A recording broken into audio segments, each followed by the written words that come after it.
With this video, I'm going to show you what I mean when I talk about using opposition reflex to teach my dog to stand still during the exam for either a novice stand for exam or a utility moving stand. So, first thing I'm going to do is put Laser in a stand here. Kick. And I'm going to reset his feet. Good boy. Make sure he's nice and stable, which will make it more comfortable for him to resist the pressure. So the very first pressure that I use is the easiest for the dog, and that is to push downward, straight downward on their withers. This is the easiest because it doesn't tend to push the dog either off balance, and it doesn't encourage them to step forward or backwards or sideways. And most dogs learn to resist this pressure pretty well. Good boy. And I like to tell them good when I'm pushing and I feel them resisting it. Good. Very nice.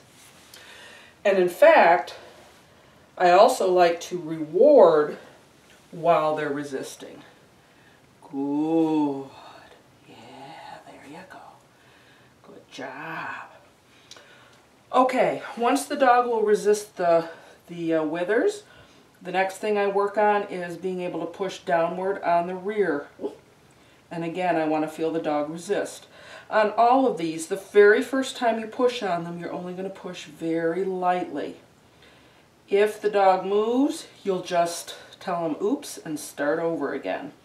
But if you start lightly, it's opposition reflex is a natural reflex, so provided the force isn't particularly sharp or sudden onset, they will tend to resist it. Good boy.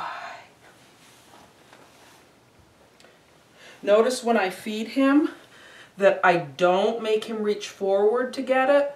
That would encourage him to step forward, so when I give him the cookie, I'm going to bring it right up there and let him have it, where he can get at it very easily, reach it very easily from where he's standing. When he can resist the downward on the shoulders and the rear, the next thing I'm going to do is do some sideways pressure on his shoulders. So I'll just take the flat of my hand, lay it against the shoulder, and push a little bit. Good. As always, good when I feel him resist it. If you push too hard or he doesn't resist and his front feet move like that, I'm just going to tell him oops, and then I will reset him, get him set back up.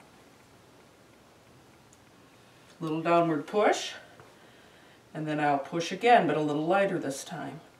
Good. Good. Good boy.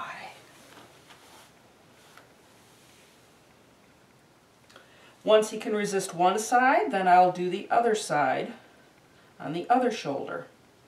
Most dogs will resist more strongly on one side than the other, which could be an indication that they are stronger on one side than the other.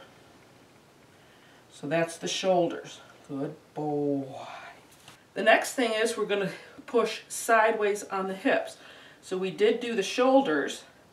Now we're going to do the hips. Same thing, just the flat of my hand, little pressure on the hips on both sides. He's stronger, resisting better on his right side than he is on his left. So that means I should spend more time getting him to resist this side. Good. Good. Good. There you go. And then the final two directions I do are forwards and backwards.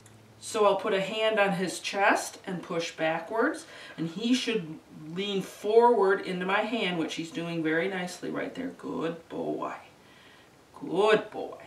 And then I'll take another hand on the rear and gently push forward. This is the one, pushing forward like this from the rear is probably one of the most important ones, because if they're going to do anything, most dogs step forward out of the stand if they're going to move at all. So this really teaches them to lock it up and resist moving forward. Good job. Good boy. So there you have it.